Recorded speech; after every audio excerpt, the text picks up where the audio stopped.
All right, Pete and Pollo went down off spawn in 5, I think, of their 6 games in the recent Division Cup finals to Velo and Zynox, EU players on 120 plus ping. Not a great look. Now, my previous video on this channel was Prime Peterbot and Pollo are back. Badly timed, so I had to re-comment, I'd take it back. But game 1, as you noticed, the bus path went from west to east here. So that means Squibbly Shores is an early drop. So in this first game, both jumped around, wherever, this area. I don't know the actual drop, can't really see it in replays. And then they're gliding in this direction. So what Velo did here is they both landed on this tower to this side, whereas what Pete and Pollo ended up trying to do was like going way further back. And you can kind of see as they're gliding, he doesn't have a name above his head again because he's not loaded in because the replay is so early. But firstly, Zynox is lower. And they've got very, very good drops, but also they're trying to land closer. So they're not trying to land on this drop right at the back. They're trying to land extremely close. It's actually Velo. So they land on top of this, drop off, get the floor spawn, and it's an AR. And I mean, you can see already from here that Pete's still way in this guy. He even, to be honest with you, it didn't look like he had a particularly good drop for back here. I don't know where he was like trying to go to land. I know they usually loot off at the backside first, but it didn't actually look like he had a particularly good drop to start with here at all. And he gets the elim out of this guy. Again, because the bus path are going this direction, you also have to then consider Muzz. So they didn't actually get both of the eliminations there. If you notice from Muzz's POV, he lands over here and gets the AR. So you notice Pollo has a drop that's way, way, way, way, way far back. So I don't actually know where he was trying to glide for here. I mean, it probably wasn't a bad drop if he was trying to land at the same house that Velo and Zynox was. It looks like he's slightly lower, so maybe he was just trying to land on the gun rather than doing the mantle tech that we saw over there. But either way, he's getting out dropped. Pete also has a bit of a floater who's turning around. And then again, because obviously Muzz has landed first, he's also able to shoot him at this guy. This kind of odd glide that he does here too, it's very strange. Again, you can't see the damage markers here. Muzz does actually kill him there, of course, and then just get the finish. But that's because they haven't loaded in. So game 1, it really kind of seemed like Pete and Pollo just weren't prepared to drop. They didn't have good drops, and Velo's team had significantly better drops and a way better off-spawn strat. All right, so this game is completely different. The bus path was north to south on the east side. So that means everyone's got quite a long glide going to the west. Now, they usually land at this spot here because at Squibbly Shores, you kind of take all of this area. So you'll also get this drop spot. Because if you try to land in Squibbly on this kind of bus path, the team's landing here will just probably kill you, this guy. All right, so we must do a floater inspection here. So Zynox is actually kind of the highest. Pete is the furthest back. I would say Velo has the best drop here. Pete also is kind of tied with that. So maybe Pollo has a slightly better drop. He's slightly further forward. Obviously, kind of depends on where they actually want to land, though. So it does seem like he's going over for the left, but he swerves into the right here to grab the floor spawn and nabs it right before, I think it was at Pollo they were trying to get it. Maybe it was Pete. So he does seem like he's in a bit of an odd situation. He's got a bad left hand. Pete jumps up, manages to get the one elim, and then Pete runs away. And beautiful aim from Zynox manages to get both down. So going from a wide POV here, you've got Pollo who managed to kind of hit a mantle over here.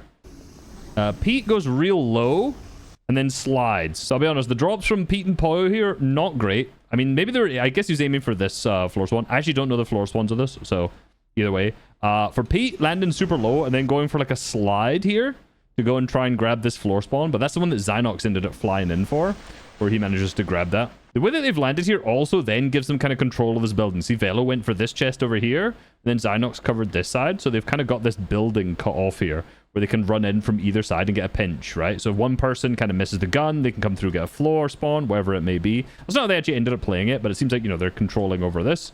Pete then jumps up. He still has no gun, but Pollo obviously has managed to grab the floor spawn from there, grabbed something, and then jumped over. So Pete doesn't have a gun because it got nabbed.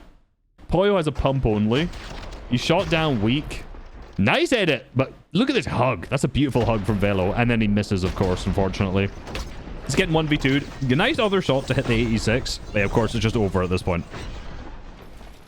So that's 2 games they've been basically outdropped so far. Game number 3 is exactly the same as game number 1, bus path. Kind of.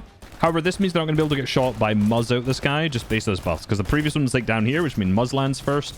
With this, I think they're not going to have as much of a problem with that. Maybe some of these teams will be able to shoot them out the air, though. All right, so this game is played out slightly different, but Peterbot and Pollo did not go all the way to the back. This time, Pollo tried to land in, you can see over to the far left there. Pete landed up into this house, right, over here, so he doesn't die out the sky. And then Velo and Zynox both again went for this right side, which even though they were flying from this side, it's kind of risky. I don't know if there's a floor spawn Pete could land on to kind of shoot them out of the sky, but even with Pollo landing down here, I think it's kind of risky landing on that side. Again, I don't know this drop spot like super duper well, so Whether or not that's a good or bad play, I can't say straight away. But this game, they basically end up splitting and then dipping. So most importantly to note here is that Zynox and Velo were not griefing by any means. They took the loot and then they dipped up north and then they played out their game. Pete and Pollo also played out the game from this with the 2 gold fishing spots, and it wasn't a fantastic game. I think they got 4 elims and like 20th or something like that. It's not a great game for them, but they did manage to split in this match. So they're not just like full aggressive keying each other, griefing, whatever it may be. They're just getting loot and then going. Alrighty, this game number 4. This is a Pete and Pollo win. Spoiler. But again, it's another north to south. Again, another very similar one to game number 2, where they're going to have to try and land on this spot rather than in Squibbly.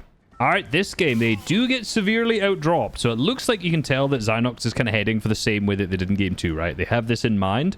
But as you notice, he swung and looked to the right there, and Pete and Pollo were gliding right. So as they're going for it, they've been severely outdropped by Pete and Pollo this time. So they've got a way lower drop. Whether that's too low, I'm actually not sure. I mean, it doesn't look like it because they end up winning off spawn. So let's see from Pollo's POV.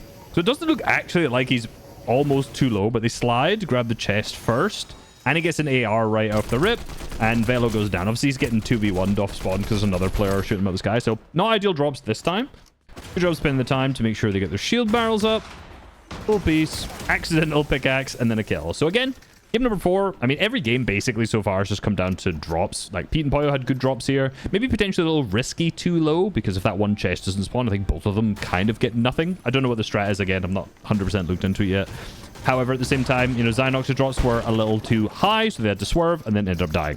All right, game number 5 is very, I want to say controversial. It's really not, but it is quite funny. Darm and Damush, who are landing next to them, dies out the sky here.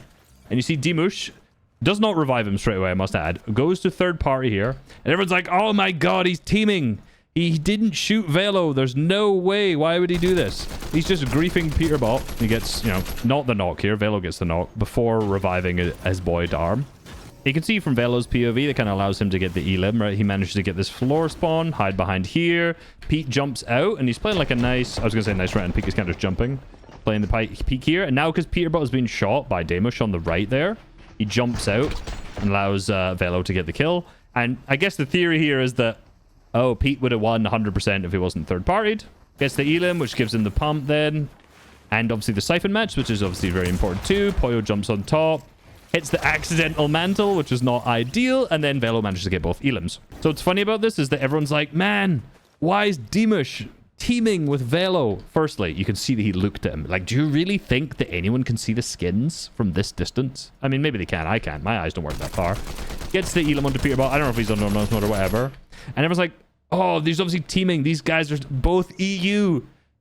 I mean, firstly, I'm being American and clustering every EU team together to say they're teaming rather than seeing which regions of EU team with each other. Notoriously, the Polish, they team with one region, and that's Poland.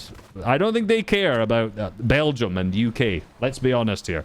That they're you know, they're not super close friends. So obviously you've also got to think Darm's dead out the sky, or knocked out the sky, which is minus 100 surge. So there Damush gets a bit of surge by getting what, like 70 damage, and then gets this back. So the fact that Darm has managed to go down off spawn means that he's now able to get a little bit of that net surge back just by getting the tags and running away. So this is not a teaming scenario.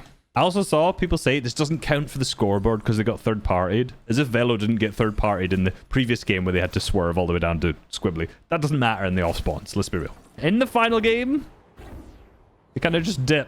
I don't know what the plan is here. I don't know if they're trying to grief some team or something like that. It's a kind of classic Pete Pollo.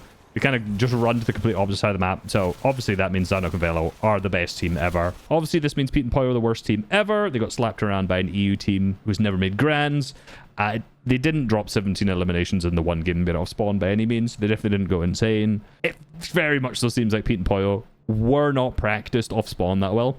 I don't know how often they've been contested at all at this drop spot, but so far it just doesn't seem like they were prepared to fight a team who's had good drops, which given the summit is like this week as of recording this, not the best sign, because obviously there's probably going to be a team. You can just talk about some teams landing there, so hopefully they end up figuring out what they're going to be doing off spawn, get a good couple drops, get it practiced so they actually know how to fight this, because if this happens in summit, bad. So you can maybe, I mean, let's be real, hypothetically here, if Pete and Pollo win the summit this weekend, you can thank Velo and Zynox for conning them, because that made them actually have to practice the drops off spawn. I'm going to drop a big video later about summer this week at some point. A lot of different things I'm going to be thinking about. Predictions, storylines, all that kind of stuff. It's going to be a big video on this channel. So like, subscribe, so you can see that later on. Peace.